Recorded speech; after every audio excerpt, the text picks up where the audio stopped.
os abençoe a todos no nome do Senhor Jesus. Estamos aqui para falar mais uma parte da palavra de Deus. Essa palavra que não se cala, essa palavra que não deixa de ser pregada, essa palavra que não deixa de ser dita, perseguida por séculos e séculos, tentando dela exterminar para que não chegasse a muitas pessoas, porque dela é uma mudança de vida, ela mostra uma mudança, ela mostra uma transformação, ela não só mostra, mas ela leva o homem a uma transformação de vida, uma mudança de vida, mas não uma mudança de vida religiosa, mas uma vida de transformação, uma vida de relacionamento com Deus. Pena que hoje em dia, essa palavra, poucas pessoas estão de fato levando ela a sério. Poucas pessoas estão pregando ela quanto Deus quer que pregue.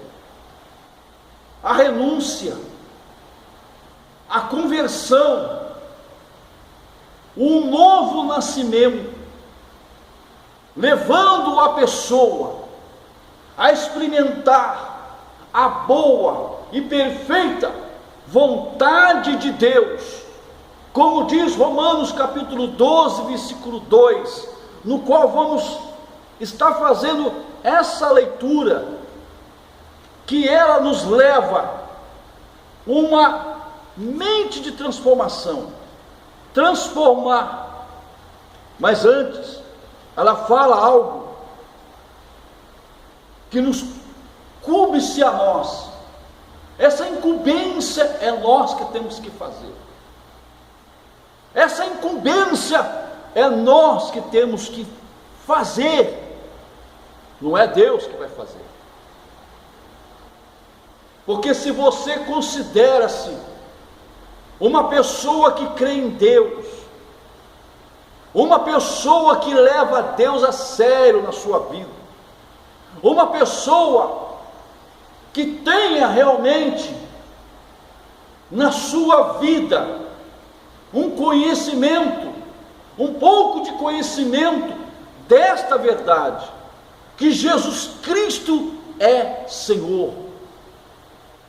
Agora, a incumbência de apresentar-se diante de Deus parte de nós, porque Ele diz: eu estou convosco todos os dias da sua vida. Mateus capítulo 28, versículo 20. Eu estou convosco, eu estou convosco todos os dias, até a consumação do século, até o fim dos tempos. Mas vamos ler aqui Romanos, para que nós ganhamos um pouco mais de tempo e não seja muito extensa a nossa explanação dessa palavra. Olha a incumbência, quando Paulo se dirige à igreja de Romanos e chama os irmãos para algo sério, chama os irmãos para um compromisso sério com Deus. Quer sentir a vontade de Deus? Você quer sentir a vontade de Deus na sua vida? Então vai ter que partir alguma coisa de você. Quer sentir a boa, agradável vontade de Deus na tua vida? Você quer experimentar isso? Então você tem que fazer algo. Você tem que fazer alguma coisa. Mas algo mais importante de tudo na tua vida, mais importante de tudo na sua vida, nós nos sacrificamos por muitas coisas. Às vezes nós trabalhamos, e todo mês nós reservamos uma quantia, um X de quantia do nosso salário, para colocar na poupança, e você esquece daquele dinheiro lá. Esquecer quer dizer que você esquece daquele dinheiro que você não vem a gastar, mas aquele lá é uma poupança para a sua necessidade mais urgente, ou para por algo de amanhã que você tanto deseja. Vejam o que diz aqui Romanos capítulo 12. Cartas aos Romanos é uma carta bastante debatida, é uma carta bastante lida, é uma carta de Paulo, onde Paulo aborda muitos assuntos, e às vezes tem assuntos polêmicos. Aqui, esses dias atrás, alguma coisa me chamou muita atenção de uma pessoa que me mandou pelo WhatsApp, no capítulo 9, falando sobre que Deus tem misericórdia a quem que Ele quer ter misericórdia, e assim sucessivamente, mas esquece de ler o título. Tem título. Para quem Paulo estava falando? Paulo não estava falando para os romanos, Paulo estava falando para o povo de Israel, porque está dizendo aqui, tristeza de Paulo por causa da incredulidade de Israel. Ele está falando para o povo de Israel, não para o povo gentio. Capítulo 9 está dirigindo essas palavras para o povo de Israel. Estava dirigindo isto àqueles que tinham um conhecimento de Deus, sabiam a existência de Deus. Os seus antepassados já tinham tido, viu as maravilhas de Deus, viu os milagres de Deus. No Antigo Testamento, Deus operou 67 milagres extraordinários. 67 milagres extraordinários. Mas não é o nosso assunto. E o povo mesmo assim continuava incrédulo, continuava querendo levar a vida de qualquer jeito e de qualquer maneira, ou no português mais claro, Deus tem que aceitar da forma que eu quero viver, e não da forma que Ele quer que eu viva. E é aí que está o ponto-chave. Estão misturando as coisas dentro da igreja, estão se tornando, fazendo do altar de Deus palco para show, fazendo da igreja como se fosse auditório, que as pessoas só falta pagar ingresso para entrar. Hoje é gospel dali, gospel daqui.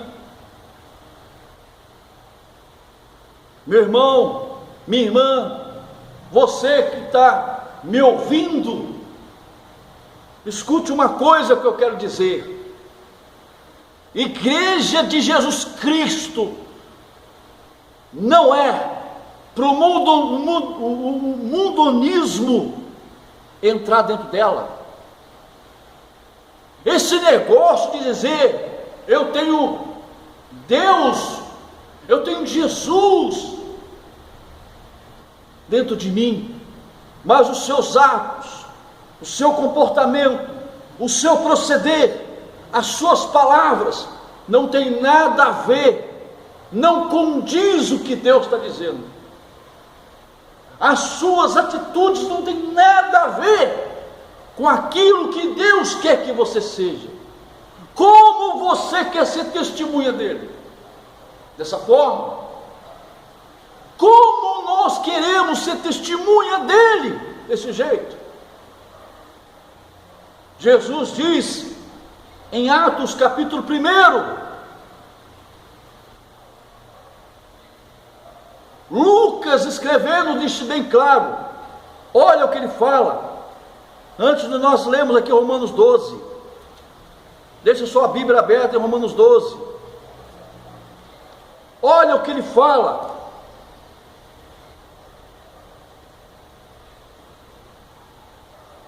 1:8 de Atos dos Apóstolos. Ele não disse que nós seríamos referências, mas disse que nós seríamos testemunhas. Mas então uma coisa, primeiramente tinha que vir um personagem, alguém vivo. Diz assim: mas recebereis a virtude. Virtude é poder, é o poder do Espírito Santo, que há de vir sobre vós. Uma confirmação: há de vir sobre vós, e semeeis testemunhas, tanto em Jerusalém, como em toda a Judéia e Samaria, e até os confins da terra. Não fez acepção de ninguém. Primeiro, prega em Jerusalém. Estava dizendo para aquele povo ali: fala para Jerusalém, vai para toda a Judéia, vai para Samaria. Os samaritanos que eram desprezados, que eram colocados de lados, e para todos os confins da terra, até chegar até nós. O que estão fazendo do Evangelho? Estão esculachando a palavra de Deus, não estão levando mais a sério, mais a nada. Deus tem que fazer isso, Deus tem que fazer aquilo, Deus tem que fazer isto. Deus já fez. Os milagres que nós vimos hoje é porque é uma confirmação do que Ele já fez. Nós vamos passar por lutas, vamos, porque nós pisamos aqui nessa terra, nós vivemos aqui ainda, nós sentimos cansados, nós precisamos levantar pela manhã, nós precisamos tomar a nossa refeição matinal, nós precisamos almoçar depois mais tarde, ao meio-dia, 11 e pouco, horário do almoço cada um, não está acostumado a comer, enfim. Chega uma determinada hora que você vai sentir sono e vai ter que dormir. Isso faz parte da natureza humana. Isso desde que Deus criou o homem. Ele tem que dormir. Agora, vai perguntar se Adão e Eva dormiam? Eu não sei, eu não estava lá para ver. Mas, vamos que interessa, vamos lá.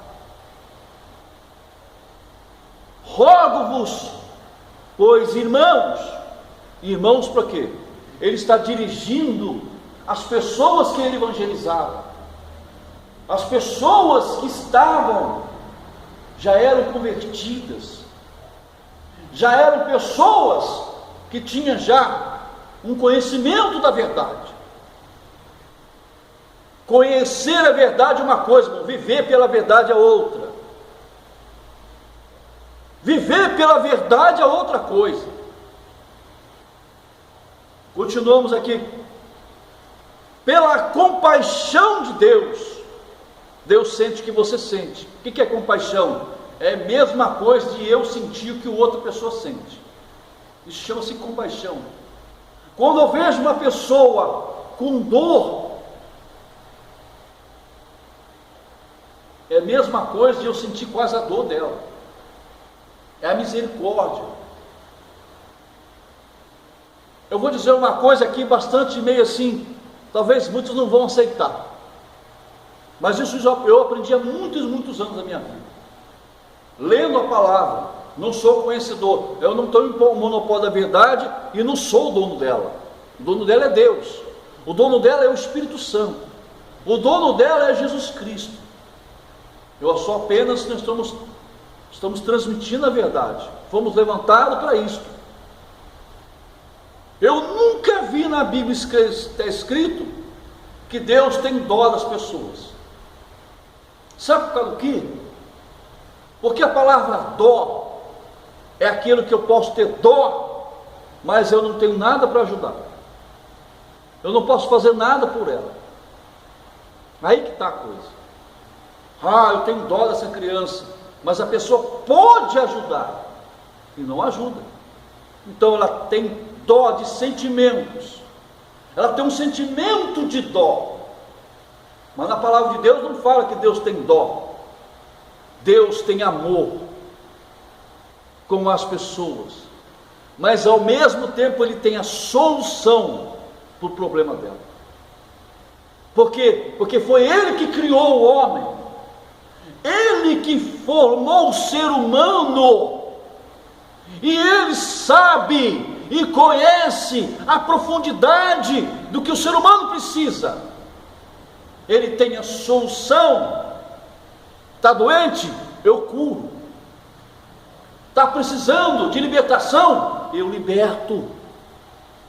Está precisando de algo, das suas necessidades? Eu vou suprir. Deus não tem dó. Pode ser uma palavra bastante pesada, mas é o que é real. Eu faço isso, eu faço aquilo. Você pode fazer milhões de coisas. Uma vez me perguntaram para mim, não perguntaram para mim, foi numa conversa: poxa, tem tanta pessoa que fez tanta coisa boa neste mundo, ajudou tanta gente, né? Teve boas intenções de ajudar tanta gente, mas que a pessoa não servia a Deus. Eu disse para ela assim: olha, ninguém compra Deus por boas intenções, não. Ninguém compra Deus por boas intenções. Por boas intenções, não. Ou Jesus convence, o Espírito de Deus que nos convence do pecado, do juízo e da condenação. Se eu quero entrar no céu, é através de Jesus Cristo, como meu único e suficiente Salvador da minha vida. Por isso que está dizendo aqui: irmãos, Deus tem compaixão de vocês. Vamos lá. Que apresenteis o vosso corpo em sacrifício vivo, santo e agradável a Deus, que é o vosso culto racional. O culto do raciocínio. Eu sei o que estou fazendo, eu sei o que eu quero, eu sei onde estou, então eu vou apresentar a Deus o meu corpo, a minha vida, como sacrifício vivo. Não daria para estender sobre isto, daí vai ficar muito longo, mas eu quero focar no versículo 2. Veja o que diz: sacrifício vivo. Agora tem uma coisa: apresenta. Quem tem que apresentar? Sou eu. Quem tem que ir à igreja? Sou eu. Quem tem que estar relacionado com Deus? Sou eu. Tem pessoas que vão na igreja e quer ver se o fulano de tal, como é que ele está, a roupa, se ele passou perfume hoje, e aquela coisa toda, aquela baboseira toda que ele continua falando por aí. Ficar olhando para as pessoas. Mas e eu? Eu entro vazio e saio vazio. Eu entro vazio, eu entro com, vamos supor, você entra tipo uma garrafa. Vamos supor que você se vê uma garrafa, eu estou fazendo somente uma conjectura, com um pouquinho de água, e aquele pouquinho de água vai só matar a sua sede só daqui a alguns instantes, depois vai acabar. Mas você precisa encher a garrafa de novo, para que você vá bebendo a água durante a sua caminhada. E você chega com essa garrafa, suponhamos que você seja essa garrafa, você vai na onde para encher? Jesus disse assim, que nós seríamos o quê? Se cremos nele, seríamos o quê? Uma fonte viva que jorra para a vida eterna. Água, palavra, testemunho, proceder, comportamento, modo de falar, modo de tratar as pessoas. Me perdoa, às vezes eu sou meio assim mesmo de falar, mas é o que eu não brinco com a verdade, eu não brinco com a palavra de Deus. Como eu estava dizendo, como as pessoas estão conseguindo colocar o mundo dentro da igreja. É para ganhar os jovens, é para atrair as pessoas para dentro da igreja, e assim a gente fala de Jesus. Meu irmão, você está lembrado, Mateus 21, quando Jesus entrou no templo e viu aquele monte de pessoas vendendo ali dentro as coisas, barraquinha não sei do que, barraca de galinha, não tinha galinha na época não, pombinho, e isto e aquilo, um monte. Jesus virou todas aquelas mesas lá, tudo, até parecia que Jesus estava fora de si. Não, é porque estavam fazendo da casa de oração, casa onde era o lugar para adorar a Deus, para lhe prestar o seu culto ao Senhor. Você pode prestar o seu culto dentro da sua casa, no seu quarto, no seu momento de oração lá no seu quarto, num quarto separado, enfim, aquilo que você tem dentro da sua casa, o cômodo, você faz daquele lugar ali tipo um santuário, um tipo de um santuário, não que seja um santuário, mas ali você tem o seu momento com Deus. Mas na igreja você tem comunhão com os irmãos, é onde você vai ouvir um pastor, um homem de Deus, uma pessoa de Deus que Deus levantou, que Deus preparou, que Deus capacitou, que vai nos ensinar mais essa palavra. É onde o corpo de Cristo se reúne e nós aprendemos um com outros. Nós ouvimos testemunhos maravilhosos de cura, de prosperidade, que Deus abriu a porta, que Deus abençoou com uma casa própria, que Deus abençoou o irmãozinho lá que estava à vontade de comprar um carro e as condições financeiras dele não davam, mas Deus deu para ele condições, comprou o carrinho, seja usadinho, mas comprou, está andando, está feliz da vida. Glória a Deus por isso, irmão. E esses testemunhos edificam a gente. Por isso que está dizendo aqui, por quê? Porque ele apresenta, ele vai se apresentar diante de Deus, ele vai no altar, ele vai na igreja se apresentar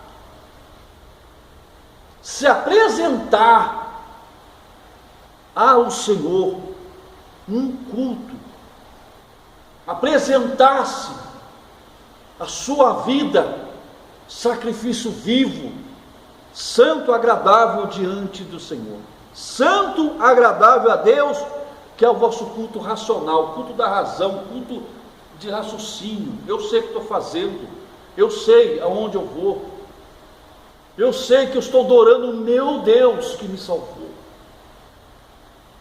Vamos conscientizar. Tem pessoas que dizem assim, que eu não tenho tempo de ir à igreja, só de domingo, porque durante a semana toda eu estou ocupado.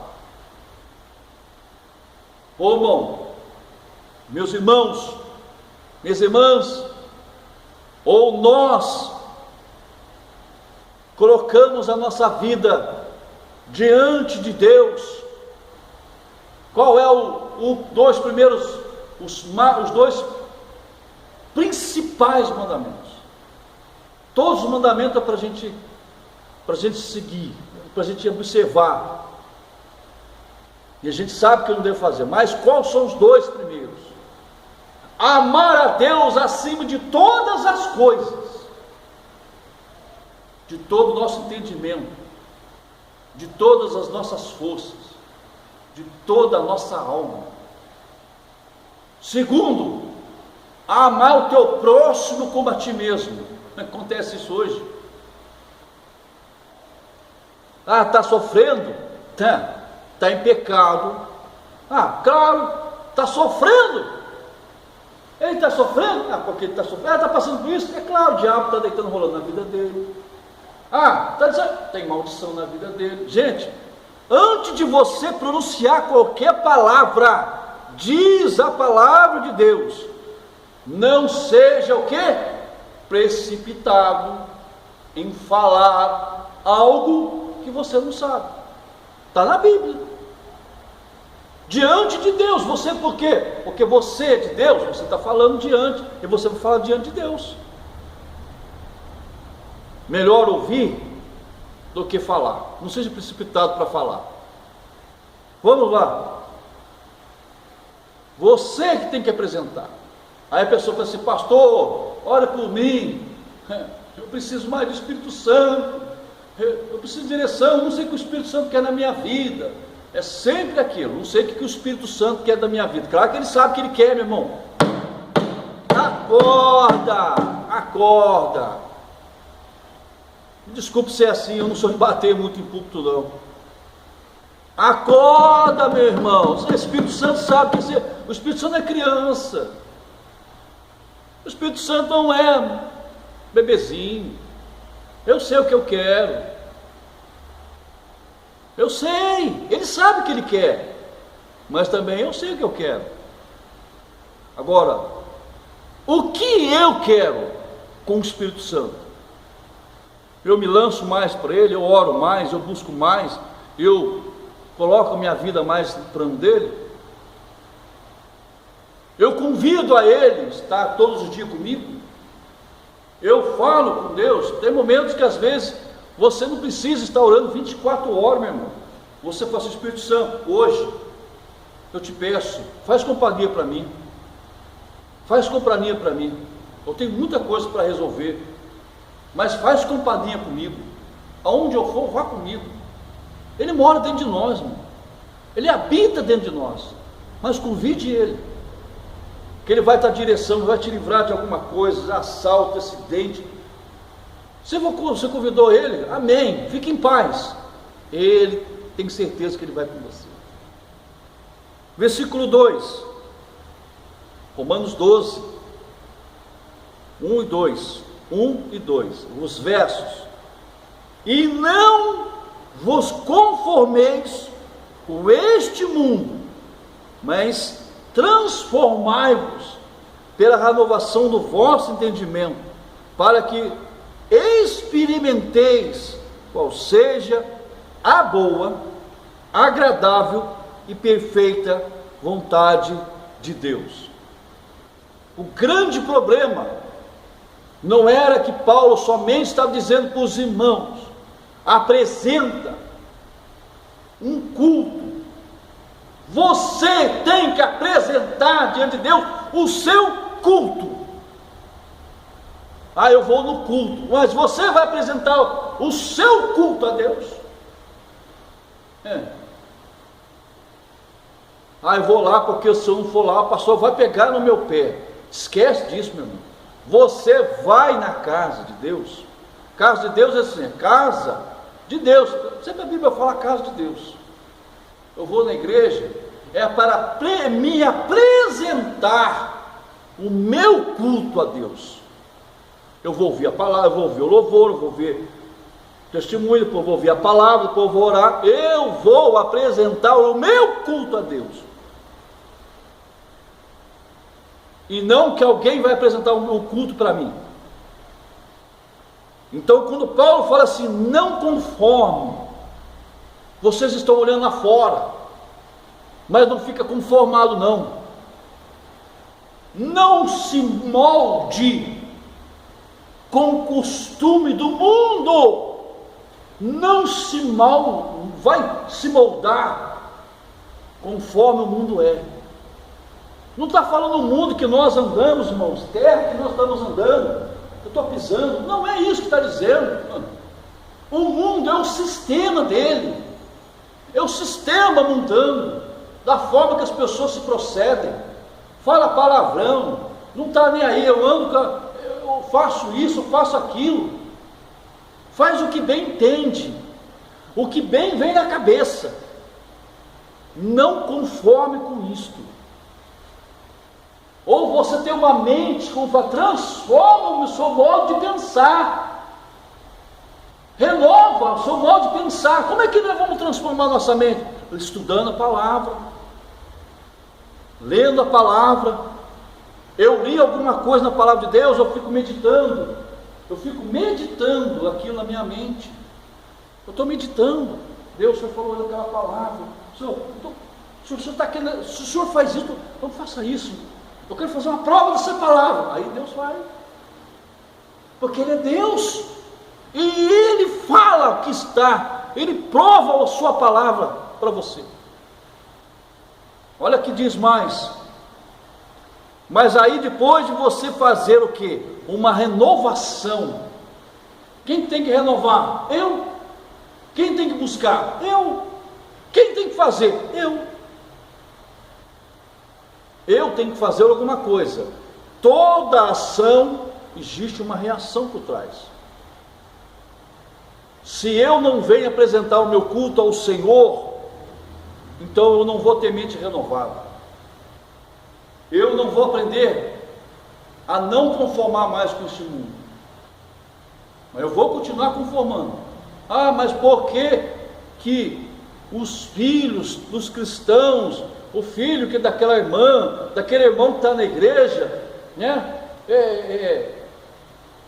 não consegue uma carreira na vida dele, não consegue ir bem nos estudos dele, não consegue entrar na faculdade, e o filho do ímpio, do incrédulo, o filho do sei de quem, as pessoas aí fora que não servem a Deus, entram na faculdade, daqui a pouco estão um bom emprego, daqui a pouco estão ganhando bem.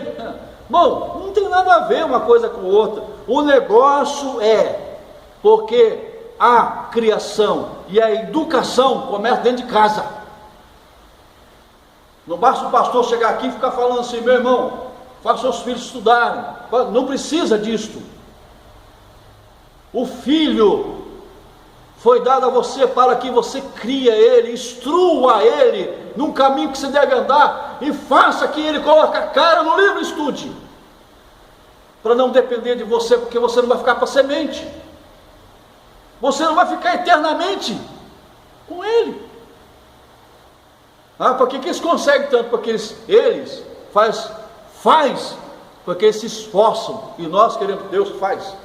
Não, Deus vai fazer, na palavra dele diz assim, aqui diz aqui, ele pega o versículo e isola, aqui diz assim, que Deus vai fazer, tudo que pedires em meu nome eu vou fazer, tudo que pedires em meu nome eu vou fazer, sim, ele vai fazer aquilo que você precisa, aquilo que foge das suas capacidades humanas, aquilo que impossibilita você não alcançar,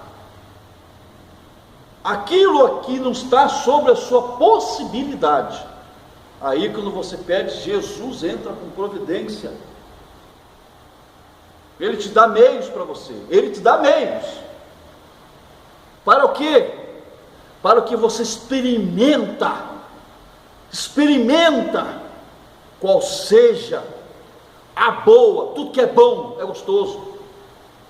Agradável então nem se fala. Perfeita, nem se fala. Uma coisa perfeita, não tem nem o que falar. Principalmente os detalhistas, os perfeccionistas, eles não vão achar falha nenhuma. Irmão, experimentar é o quê? Quando eu experimento a coisa, nossa, mas que coisa mais maravilhosa que eu estou experimentando. Perfeita vontade de Deus. Vontade de Deus. Agora você sabe a vontade dele. A vontade dele é o quê? Não entra no sistema desse mundo que você vai se perder. Não se molde a sua vida conforme o sistema desse mundo, que não você vai se perder. Jesus, ele não deixou a sua glória lá no céu para vir aqui e se fazer-se como homem, como ser humano, de carne e osso, para vir aqui e contar a historinha de céu, depois contar a historinha de inferno. Me perdoa, estou conjecturando, Jesus não falou, claro que ele não falou isso, Eu não estou mudando o jeito, estou dizendo apenas que ele não vem contar história. Ele não vem aqui só para curar as pessoas que não tinham condições de ir médico. Não vem aqui porque ele tinha dó das pessoas. Aos médicos, os doentes necessitam de médico, mas aquele que está doente não precisa de médico. Ele estava dizendo o quê? Ele estava dizendo: todos nós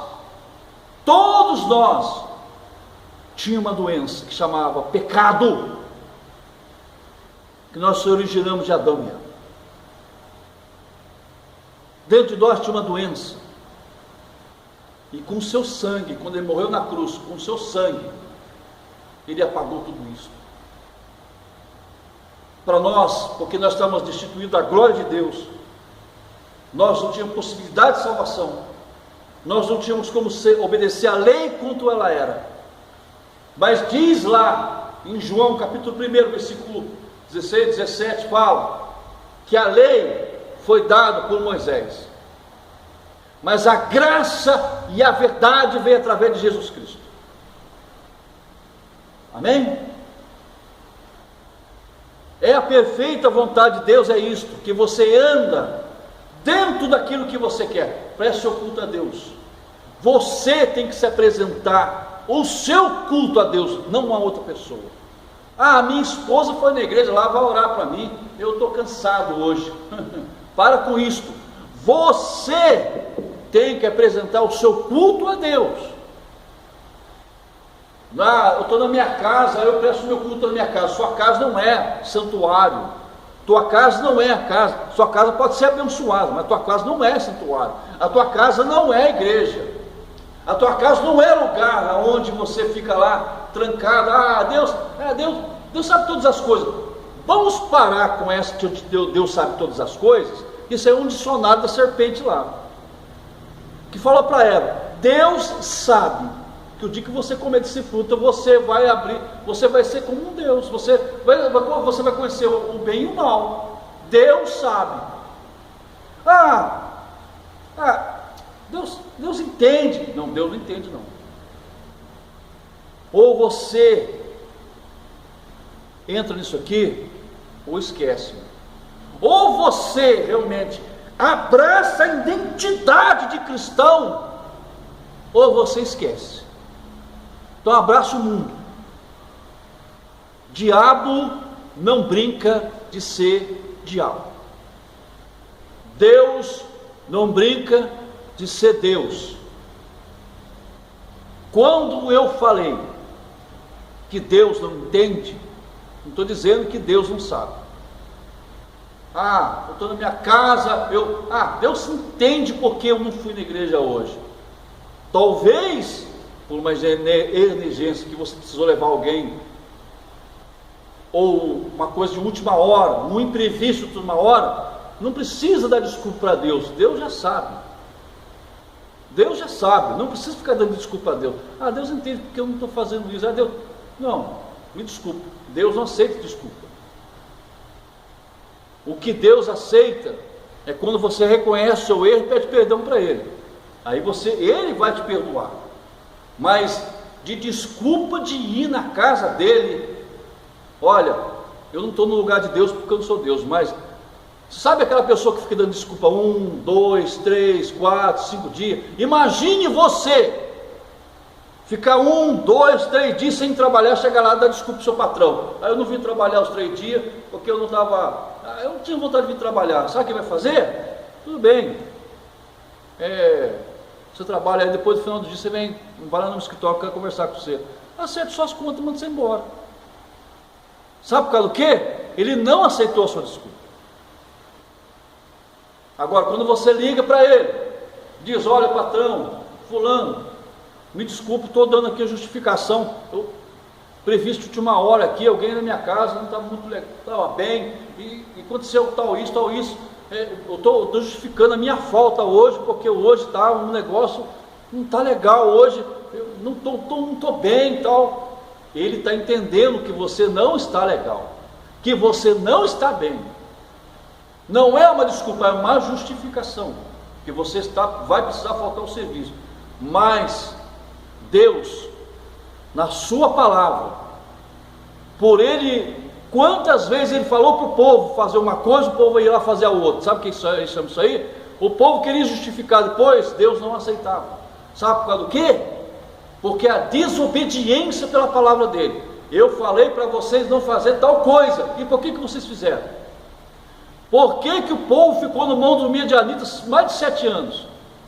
Tudo que eles plantavam, o midianita roubava deles, até que um homem tomou uma atitude: eu não vou deixar ninguém roubar mais nada aqui não, eu vou fazer alguma. Gideão foi lá, pegou, nunca vi pegar trigo, colocar no lagar e malhar trigo no lagar. Lagar é o lugar onde se colocava, amassava a uva, para sair o suco da uva. O pessoal conhece como vinho, que lá na época era suco de uva, e estava malhando trigo lá. Alguém tem que tomar uma atitude, como fala aqui, Paulo dizendo assim, que chegou a tomar uma atitude diante da igreja de Romanos, e disse: meus irmãos, eu rogo pela compaixão de Deus, que vocês têm que apresentar um culto, como sacrifício vivo e agradável diante de Deus, que é o seu culto racional. É vocês que têm que fazer. Vocês esperam que eu chego aqui e eu reúno vocês, e cheio de desculpa: eu não posso, eu não devo, eu tenho que fazer isso, eu estou ocupado para isso. Nós estamos ocupados com muitas coisas. Depois, meu irmão, dá um piripaque em você, aí que você não tem tempo, vai ficar 15 dias internado no hospital lá. Aí como é que você vai fazer? O médico te dá alta e fala assim: ó, vou te dar um atestado que você vai ficar mais 20 dias na tua casa afastado, e você não pode fazer isso, não pode fazer aquilo, vai fazer. Aí você vai aprender: ah, Senhor, tem misericórdia, oh Deus, misericórdia, Senhor. Aí a misericórdia, Deus cura, Deus abençoa, oh Deus, tirei-me dessa, oh Senhor, por que isso, oh Senhor, por que aquilo? É cheio de desculpa. Aí começa a tentar encontrar algum meio, sabe? Parece que tem tentar montar um quebra-cabeça para mostrar para Deus: mas pastor, mas por que aconteceu isso? Mas por que isso? Mas por que o senhor está falando isso? Eu não estou falando isso, é a palavra que fala. Não tem com a historinha não, meu irmão. Não vem com a historinha que antigamente, antes de eu converter, eu vim com a historinha: ah, se não vem pelo amor, vai vir pela dor. Não. Deus, Ele não vai fazer ninguém obrigar a servir Ele. A pessoa serve a Ele com bom grato. A palavra é pregada. A palavra hoje não tem desculpa. Está nos rádios, está na TV, está nas redes sociais, está em tudo, está no YouTube, está em vários lugares. Chega de desculpa. Chega de querer justificar o injustificável. Chega. Eu estou falando para a gente que é cristão, que pessoas que vivem enterrado em serviço, parece que quer ficar rico do dia para a noite, e Deus não é o suficiente mais na vida dele. Deus não é o suficiente mais na vida dele. Deus não é Deus que cura, que prospera, que faz isso, que abre portas, que dá condições para ele. Deus não é mais. É a força do braço dele que é. É a força do braço dele que é. E jamais Deus se dirigiu a Moisés e fez milagres e tirou aquele povo do Egito e colocou o povo lá. Sabe o que aconteceu? Deus chegou em Moisés e falou assim: Moisés, você não vai dizer que foi pela força do braço que você tirou esse povo lá do Egito. Estou conjecturando a palavra fala isso. Não foi pela força do braço, foi pelo meu poder. Foi pelo meu poder que eu tirei aquele povo de lá. Eu te levantei como libertador daquele povo, mas foi eu que te escolhi. Mas olha para a vida de Moisés. Moisés tinha suas falhas, Moisés tinha os seus erros, Moisés tinha o seu temperamento. Quem estudava o temperamento de Moisés, ele era Ele era bem temperamental. Pedro, Paulo, eles eram temperamental, é tudo ou nada. Meu irmão, são assim que Deus quer, é assim de pessoas que Deus quer. Pessoas mesmo que o seguinte, que não vê dificuldade, estão encontrando muitas barreiras para pregar o evangelho hoje. Eu não vou, porque, não vou, e fica aquela, isso aqui, vai lá. Aí quando o negócio aperta, tem oração 3 horas da madrugada, estou lá. Tem oração das 6 horas da manhã, estou lá. Tem oração 3 horas da tarde, um sol de rachar até o teto da igreja, estou lá. Por quê? Porque a minha dificuldade, a minha luta está sendo tão grande que eu preciso do socorro de Deus. Aí quando passa, Deus entra com providência, porque Ele é misericordioso, Ele é amoroso. Deus é amor, meu, mas o amor não é Deus, é Deus que define o amor. Entendeu? Deus é amor, o amor não é Deus, é Deus que define o amor, é o grau do amor, é o amor ágape. Ele ama todas as pessoas, quanto mais serve a Ele, mais Ele ama essas pessoas. Por quê? Porque a Bíblia fala, o mesmo amor que Ele teve por Jesus Cristo, é o mesmo nível de amor que Ele tem conosco. Está escrito lá, em capítulo 17 de João, se eu não me engano, versículo 23. O mesmo amor que Jesus falou assim, o mesmo amor que o Senhor me amou, também eu peço que o Senhor ame eles. O mesmo nível. Olha que maravilha, meu irmão. Ele não faz exceção de pessoas, mas nós fazemos. Nós fazemos, já falo nós, quer dizer, começa de mim. A gente faz exceção de pessoa. Meu irmão, que Deus fale o teu coração, que Deus fale a tua vida, que você coloque a tua vida. Não tem como mais fugir de Deus. Eu digo, se Deus não tocar no teu coração, não falar através dessa palavra, esqueça tudo. Esqueça tudo. Então você vai viver pelo seu coração e pela a intenção dele. E você vai pensar que Deus está falando com você. Não é Deus que está falando com você, é a sua intenção do seu coração, o conselho que te dá que você vai fazer. Aí quando você vai ver, nossa, mas deu tudo errado. Claro que dá tudo errado, não é Deus que está falando, porque quando Deus faz, quando Deus fala, aí acontece a coisa mais maravilhosa que temos. Deus abençoa a todos em nome do Senhor Jesus, e vamos ficar firme na palavra do Senhor Jesus. Amém? Glória a Deus.